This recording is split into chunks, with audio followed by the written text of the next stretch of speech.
Әйел адам үйде отырады. 40-қа дейін баламен отырады, тағы басқа стресспін деп жатады әйел адамдар.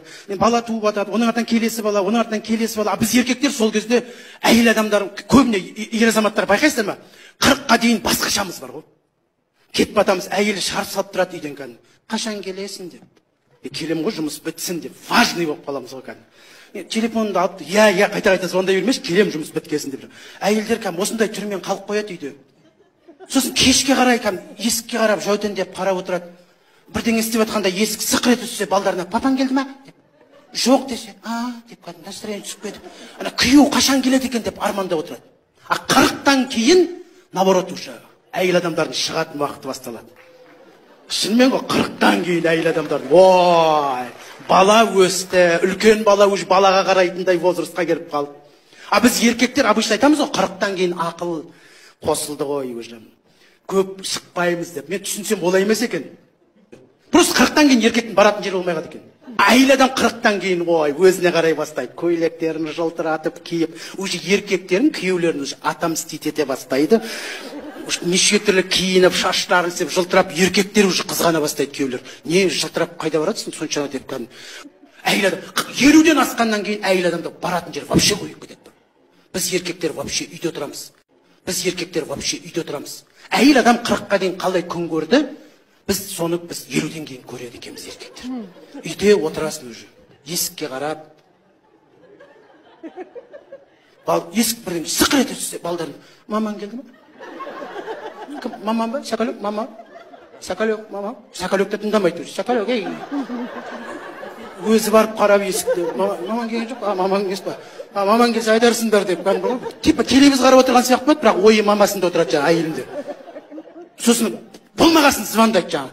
Алло, қайдасың деп. Ол жақта қонақсыз отыр ғой, әйелі деген, апай деген 50 жаста түйтчо жарқырап отырған жақта. Дастарханның гүлі болып отыр ғой жаңа. Алло, да. Келем ғой, не болды, қайта-қайта звондай бермеш енді. Келем ғой, құрсын тіпті неғылды, мен біреу алқаш кетем, құрсын 50 келген деп.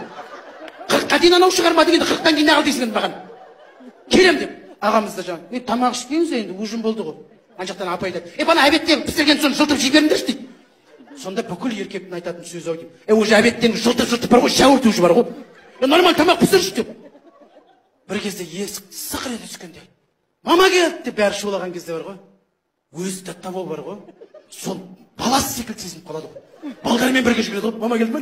Мама келді ме деп кәдімгі 50-ден кейін шынымен сондай болып қалады екен бар ғой. Ер азаматтар үйде отырады ғой өйткені. Әйел адам отомстить етеді. Не көрсеттің, соны көрсетіп ол саған бар ғой. Ал 60-тан кейін, ағаларымыз вообще. Іштей қызықтырмайды ғой. 60-тан кейін қызықтырмайды ғой. Үйде отырады. Әйелі, апамыз былай өтсе былай қарайды. Апамыздан басқа ешкім көрмейді уже бар ғой. Уже 60-тан кейін однолюб болып қалады уже бар ғой. Не істейді басқа, одан басқа ешкім қарамайтын біледі уже. Апаңның артынан қарап отырады. Арасында апамыз тұрып, кейін десе, қуанып кетеді кәдімгі бар ғой. Кәдімгі бар ғой, таза ауаға шығарайын деп жатыр ғой жаңа. Баяғыда 40-қа дейін өз арасында келеді де жаңа, келіңдер, жөнді бір жаққа шығып берейік дегенде, әйелдер қонады ғой, бала шағасы, бір жаққа қарауыз деді. Тура 60-тан кейін еркектер сондай болып қалады. Бір жаққа қарауыз дейді. Жүр қонаққа қарамыз, кейінші дейді. До того киіміне қарамайды ғой. Свитердің сыртынан костюм киіп алып шығып кетеді ғой жаңа. Кейінші дұрыстап дейді. Нормально, маған кім қарайды құрсын деп жаңа. Қарағанда біз айтады ғой, кемпір ешкімге қарамайды екен. Бір кетіп дұрыстап кейін. Сосын тойға барған кезде, ой, құдай сақтасын. 60-қа келген ағаларымыз, терять нечего. Последний шанс. Тойға барған кезде от души билейді ғой, байқайсыздар ма, 60-тан кейін кісілер. Айналасында ешкім қарап тұрған жоқ, оған өзі біліп тұр, сезіп тұр жаңа. Ой, құдашалармен билегенде танымай қаласың ғой кән. От души билеп отыр, 60-тан кейін. Үйленгеннен кейін қол ұстасып бірге жүрсеңіздер 40-қа дейін. 40-тан кейін де бірге жүреді екенсіздер. Қай жерге барсаңыздар дейді. 40-қа дейін әйеліңді үйге тастап кеттің бе, 40-тан кейін ол бәрі сенен өшін алады. Әйел өйткені ол сылаппа